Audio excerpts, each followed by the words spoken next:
Welcome back to the channel, guys. This is All Things Cinco EDC. I'm Cinco. Thank you for joining me once again.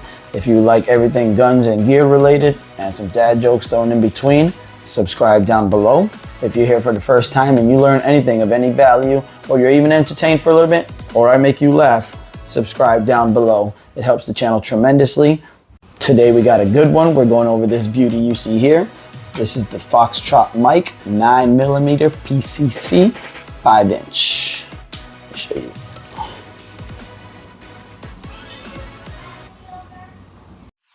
So let's head over to the tabletop and go over this thing from front to back and give you a full look at it. Stick around to the end. We plan on doing some new things on the channel and I want to clue you guys in. So here we are, guys. This is the Foxtrot Mike 9mm Pistol Caliber Carbine. So let's start from the front to the back and show you what we got here. Starting at the front, we have the Foxtrot Mike blast diffuser.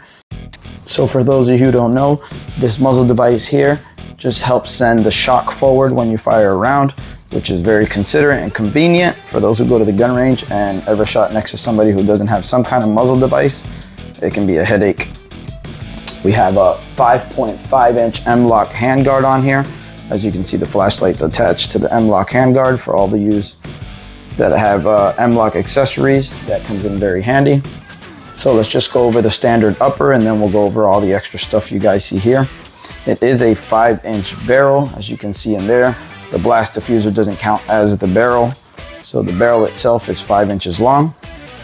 You have a 5.5-inch MLOK handguard on here, as you can see, with two MLOK handguard slots on each side, here, here, here, here, so on and so forth. It's got a full-length top Picatinny rail that runs down the whole length of this thing, as you can see. I do like that it has a monolithic upper, which means it connects here very tightly as one piece. As you can see, the little tab here, it helps it lock in securely so that the handguard and the upper receiver stay nice and tight. It does come with a hard coat anodized black finish. Obviously, this thing started its life as a black gun and not anymore. I'll roll in some photos of what this thing began its life like so you guys can see. I obviously customized this to myself and we'll talk about that later. The upper receiver, as you can see, it says FM9 there. It comes with a heavy 9mm bolt. The upper receiver also includes this standard mil-spec charging handle. And the upper receiver is compatible with most mil-spec lowers or dedicated 9mm lowers. Now let's go over all the little things that I've put on here. This is a Strike Industries MLOK hand stop. Obviously this thing has a very short barrel on it. So when you're holding this barrel or holding this gun and you're firing, you have it there to stop your hand from going too far forward. When you go out the freedom port here, the only freedom you're gonna get is your fingers free from your hand. So you wanna be careful with that. Next up, we have the ODIN OLIGHT mini tactical flashlight. Now let me tell you guys, just to begin, this thing here is fantastic. This thing is a 1250 lumen flashlight, has a max runtime of 5 hours. What you really want to worry about more than lumens is the candela, and this thing shoots out a whopping 14,400 candela. This thing is no joke, and it's not very big. It has multiple uses.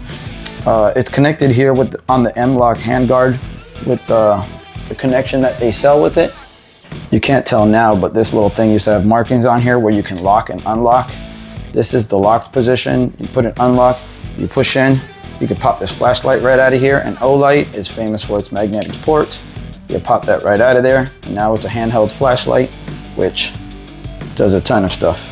Now it does have the medium and the bright setting when you have it as a tactical handheld flashlight, but once you pop it back on here, you don't really have that setting, but it got the brightest setting possible, which I think is what's necessary. And you pop that back in there, you put the tail cap on, slide it up, and that thing is super secure. It's not going anywhere. This thing's not gonna pop out. Lock it back in place, and you're good to go. Also, it comes with the touchpad. As you see, I have it wired there and connected there to keep the wires out the way. It has a Picatinny rail connection, so once you put this thing on top, you're ready to go. Your standard grip, you're ready to go. You can identify your target and do what you got to do, get right to business. Also, as OLIGHT has for all their weapon lights, the magnetic port we talked about, you can easily disconnect that, bring the charger, connect it right to it. You can charge it when it's on the weapon, or like I said, you can turn that, push the button, take it off, charge it, pop it right back on. Not a problem. This thing's lasted a long time. I go long time without charging this thing, so you don't have to worry about doing that too much. I'll put a link down below for the flashlight. Whatever the cheapest price is that I can find, I'll put that link down below just to help you guys out. Now to move on to one of my favorite accessories on this pistol. This is the Holosun 512C red dot optic. This thing is amazing. As you can tell, it's built like a tank. Just to go over some of the specs and features it has on it. It has a 65 MOA dot. I'm gonna roll in some photos that I took already, because when you try to do this on camera, it never works. So I'll roll in some photos for you guys. As you can see, it has solar panels on here. Just to talk about it for a little bit, Holosun was the first to innovate the ability to be able to run an electronic optic solely on the power of light. So it does have a battery in there. As you can see, the battery tray is over here on this side. But if the battery was to ever fail, you have solar panels in here that'll keep this thing running, and in a life or death situation, that seems to be very handy and a good thing to have. This also has, just like many other Holosuns, it has the shake awake feature. As we talked in previous videos on other red dots, it seems that the industry is all adopting that as a whole. Holosun was the one to start innovating this thing and really blow it up. So once you lay this thing down, after a while, it will turn off by itself, further saving battery life. So between that and the solar panel, these batteries last a lifetime, man. These things are supposed to last 50,000 hours, which is up to 5 years, and that's amazing considering it's a standard watch battery. But once you lay it down, this thing will turn off after a while. Once you come grab it, as soon as you even touch it, tap it, anything like that, even heavy footsteps walking up to it will trigger that thing and it'll be ready to go. Now, a little more about the reticle. It does have the 65 MOA big ring.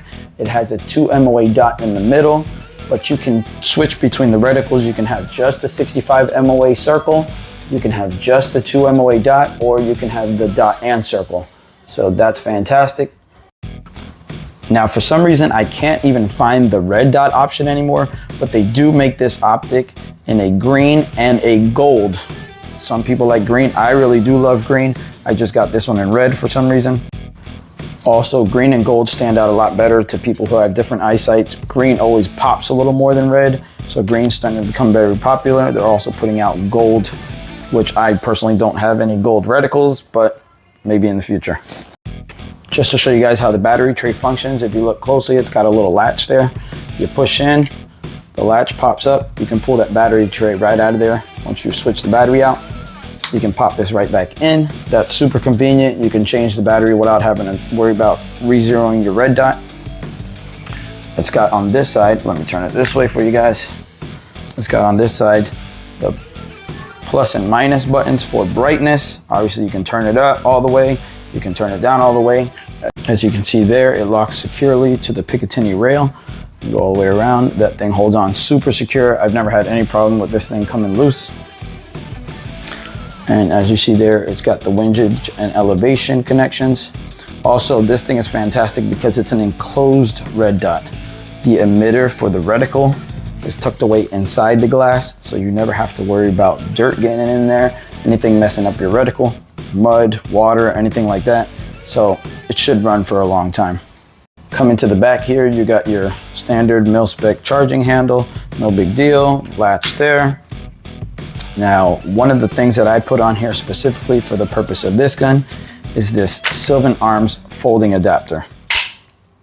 This folding adapter is compatible with most 5.56, 308, and 9mm pistols.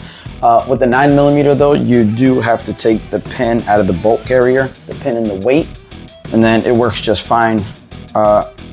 I actually had to learn that the hard way after many frustrations with this stupid thing, but I specifically got it to work on here because I wanted this to be a backpack gun. This is how it works. I'll show you. You push the button there, this thing folds, and it gets down to a very, very, very compact package. Let's see if I can put it down there. Obviously, it's a small little package. My plans when putting this thing together was for it to be a backpack gun, and it works fantastically for that. Fold it back out, pops right back in place, no problems. It does have warning labels there. Do not fire it while it's open. This thing will go flying out and you'll have more problems than you started with. The lower receiver is machined from billet 7075 T6 aluminum, as many firearms are. It's compatible with everybody's favorite Glock magazines. They happen to be widely produced. You can find these things anywhere. They are compatible. So for anybody that has a ton of Glock magazines laying around, that is great news. They can go anywhere from these big 33 round magazines all the way down to the 15 round magazines. No problem, it locks in there safe, not an issue. I'll show you here. I've gone all the way down to even this magazine here, which is a 10 rounder, and the one I happen to paint the gun with. Now the ones that have been the best for me personally are these Magpul 27 round magazines. I'll show you here and I'll show you why. I'll take these out. That 27 rounder fits in there nice. When you pick it up, hit the mag, pops out of there, no problem. Now the Glock magazine that I showed you here, this thing here fits in super snug, and when it's time to go, it does not drop free and clear. So that's one reason why I try to avoid using this one. It does sit in there, it will function just fine, but when it comes time to drop out, it sticks.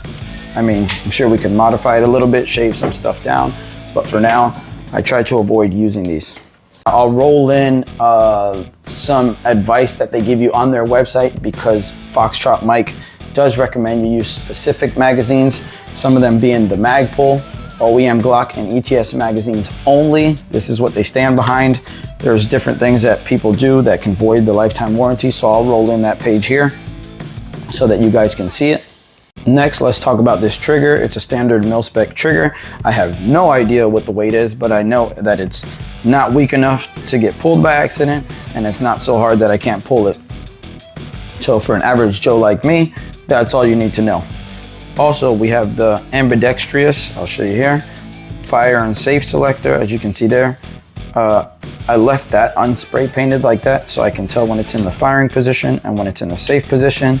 So just so you know, let me flip it over to the other side. We do have the ambidextrous selector on both sides. As you can see there, the Foxtrot Mike logo, that's pretty cool. We also have the bolt release there, standard, nothing major. And this one here does have the last round bolt hold open. So if you put it in there with an empty magazine and pull this back, you see it'll stay open. So that's cool, not a lot of them have it. It doesn't come with a dust cover like standard AR-15s do, but not a problem for me. I've never had a problem with that. Last but not least, switching back over to the other side, considering you have limited real estate up here for accessories, I decided to go with an MLOK quick disconnect there for your sling. And other than that, I think that's about it for here. Now, since the whole purpose of this build, because I bought it in separate parts, I just bought the lower and the upper receiver, added accessories to it, makes a complete gun. I wanted to show you guys that since I told you it was a backpack gun, that it truly is a backpack gun. This is the backpack that I take with me to work every day. It's a standard Under Armour book bag. It's not a tactical book bag like a lot of people buy. There are tactical book bags made for this. I just bought a regular standard book bag. And when you open the back of it here, I just wanted to show you, this thing truly does fit in here. While it's folded, you can pull it out. You put that on there and it fits just fine. You're ready to go to action. Now, it wasn't always in this configuration as you see here, but the piece of plastic that was back here made it super dangerous, and I was told by the government that I should remove it in order to save lives. For those of you who don't know, this is legally considered a pistol. It's not considered a rifle. A rifle is anything with a barrel over 16 inches. This is clearly under 16 inches. This can be shot one-handed. Does that make you nervous? Huh? There's nobody behind the camera. Magazine's empty. This thing's been safety checked. So this thing could be shot one-handed. That dangerous piece of plastic that went back here also doubles as a strap. It's not just a killing machine. It doubles as a strap for your forearm, so you can shoot one-handed. Obviously custom painted this thing to my own liking. I think it came out pretty good. It was the first time ever painting a weapon, so even better for that. Yay for me. So if you guys ever want to see how I went about painting this, comment down below. So as I said before in the video, you stick around to the end to see what we have plans for the future. First and foremost, once we hit 1,000 subscribers, I do plan on start doing giveaways. So if you like gun parts and you like other things such as that, accessories, vests, other things like that, I do plan on doing giveaways because I appreciate your time and I think you should also get something out of it. And for even more exciting news, the next video I plan on doing is on this puppy right here. This happens to be the gun I have the most fun with. It too had a dangerous piece of plastic back here that apparently was killing people on its own, apart from this. Like, share, comment, and subscribe.